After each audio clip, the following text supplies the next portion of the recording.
Hello friends, नमस्कार। मैं Lalji Baghel Baghel study किस ऑफिशियल यूट्यूब चैनल पर आपका स्वागत करता हूं। फ्रेंड्स, आज हम डिस्कस करेंगे भारत की जनगणना 2011 के अंतर्गत सेंसस ऑफ इंडिया के अंतिम आंकड़े के अनुसार। तो पहली वीडियो एक वीडियो मैं आपको प्रोवाइड करा चुका हूं, जिसमें दोस्तों मैं आपको जनगणना 2011 से संबंधित इंट्रोडक्टरी पार्ट कंप्लीट कराया था। इसमें मैं क्षेत्रफल, लिंगानुपात, दशकीय वृद्धि, जनघनत्व, इन सारे मैटर पर विशेष फोकस करूंगा। तो चलो वीडियो शुरू करते हैं। दोस्तों, ये वीडियो बहुत नॉलेजेबल वीडियो होने वाली है, तो वीडियो पूरा देखिएगा। वीडियो बिल्कुल स्किप मत करिएगा फ्रेंड्स। इसमें से आपको 2 से 3 क्वेश्चन जरूर परीक्षा में मिलेंगे। तो चलो शुरू करते हैं वीडियो। भारत का क्षेत्रफल, तो फ्रेंड्स अगर भारत का हम लोग क्षेत्रफल देखते हैं तो 32,87,263 वर्ग किलोमीटर। तो याद रखिएगा, कभी कभी आपसे क्षेत्रफल पूछ लिया जाता है। आगे देखते हैं क्षेत्रफल की दृष्टि से। अब राज्यों के बारे में देखें तो सबसे बड़ा राज्य अगर देखते हैं क्षेत्रफल की दृष्टि से तो राजस्थान है। सबसे छोटा राज्य आपका गोवा है। और सबसे बड़ा अगर केंद्र शासित प्रदेश देखते हैं तो अंडमान एवं निकोबार द्वीप समूह है। तो फ्रेंड्स, सबसे बड़ा केंद्र शासित प्रदेश कौन सा है? अंडमान निकोबार। और सबसे छोटा केंद्र शासित प्रदेश आपका लक्षद्वीप है। फ्रेंड्स, जनगणना इसको अगर पूरी तरीके से आप देख लेते हैं इस वीडियो को, तो जनगणना से क्वेश्चन गलत होने का सवाल ही नहीं पैदा होता है। नेक्स्ट देते हैं। अब देखते हैं जनसंख्या की दृष्टि से। दोस्तों, जनसंख्या की दृष्टि से हम यहाँ आपको 3 राज्य बताए हैं, जिसमें से सबसे बड़ा, सबसे छोटा, सबसे बड़ा केंद्र शासित प्रदेश और सबसे छोटा केंद्र शासित प्रदेश। तो ये घटते क्रम और बढ़ते क्रम में। तो सबसे बड़ा राज्य अगर हम देखते हैं तो उत्तर प्रदेश की जनसंख्या सबसे ज्यादा है, उसके बाद महाराष्ट्र, फिर बिहार।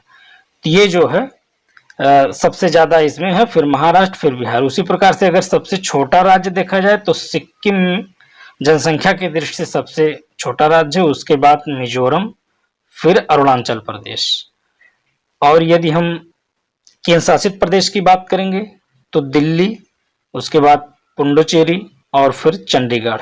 और अगर घटते क्रम में देखते हैं सबसे छोटा केंद्र शासित प्रदेश तो लक्षद्वीप में सबसे कम जनसंख्या, उसके बाद दमन एवं दीव और फिर दादरा एवं नगर हवेली।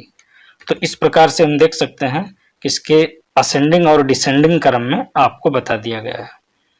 आगे देखते हैं दशकीय वृद्धि वाले राज्य।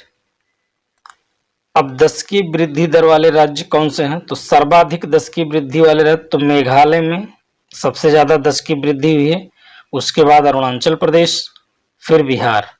इसी प्रकार से अगर हम न्यूनतम में देखें तो सबसे कम नागालैंड, उससे जो है अधिक केरल, उसके बाद गोवा। तो सबसे कम नागालैंड, उसके बाद जो है केरल, उसके बाद गोवा। अब अगर हम केंद्र शासित प्रदेश की बात करते हैं तो केंद्र शासित प्रदेश में सर्वाधिक देखते हैं तो दादर एवं नगर हवेली, और उसके बाद दमन दीव, फिर पुडुचेरी। और इसमें केंद्र शासित प्रदेश में अगर न्यूनतम हम देखते हैं तो लक्षद्वीप सबसे कम है, उसके बाद उससे ज्यादा अंडमान निकोबार और उससे ज्यादा चंडीगढ़। तो ये दशकीय वृद्धि दर वाले राज्य के संबंध में हो गए।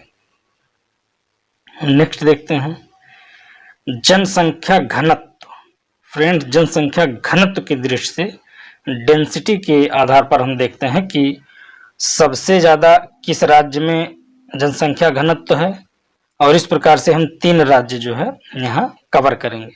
तो सबसे पहले देखते हैं सर्वाधिक, मतलब सर्वाधिक जनसंख्या घनत्व किस राज्य में है। तो दोस्तों, सर्वाधिक जो जनसंख्या घनत्व बिहार में है। बिहार के बाद नंबर आता पश्चिम बंगाल का, और पश्चिम बंगाल के बाद केरल का आता है। तो कभी कभी क्या होता है फ्रेंड्स, ऑप्शन में आपको बिहार नहीं मिलेगा। अगर बिहार नहीं मिलता है, पश्चिम बंगाल अगर दिया है तो आपको पश्चिम बंगाल सबसे ज्यादा घनत्व की दृष्टि से जनसंख्या को टिक करना होगा। अगर बिहार और पश्चिम बंगाल दोनों न दिया हो तब हम केरल पे टिक करेंगे। तो इस प्रकार से मोस्टली 3 ऑप्शन तक तीसरे क्रम तक पूछ लिया जाता है। तो अगर बिहार नहीं दिया है तो पश्चिम बंगाल नहीं दिया है तो केरल को हम टिक करके आएंगे। तो याद रखिएगा, ये क्रम वाइज आपको पूछा जा सकता है। और कभी कभी आपसे क्रम लगाने को भी दे देता है कि 3 सर्वाधिक जनघनत्व की दृष्टि से राज्य कौन सा है। तो आपको पहले नंबर पे बिहार, फिर पश्चिम बंगाल, उसके बाद केरल को टिक करके आना है। अब वहीं अगर न्यूनतम देखते हैं किसका जनघनत्व सबसे कम है, तो अरुणाचल प्रदेश का सबसे कम है, उससे ज्यादा दूसरे नंबर पर मिजोरम और फिर सिक्किम। तो ये जो है बढ़ते क्रम में और यहाँ घटते क्रम में है। और अगर बात करते हैं सर्वाधिक केंद्र शासित प्रदेश में, तो फ्रेंड्स केंद्र शासित प्रदेश में और राज्य में दोनों में अलग अलग आपसे क्वेश्चन पूछा जा सकता है। तो अगर केंद्र शासित प्रदेश में हम देखते हैं तो सबसे ज्यादा जो है जनघनत्व दिल्ली में है, दिल्ली में सबसे ज्यादा जनसंख्या है।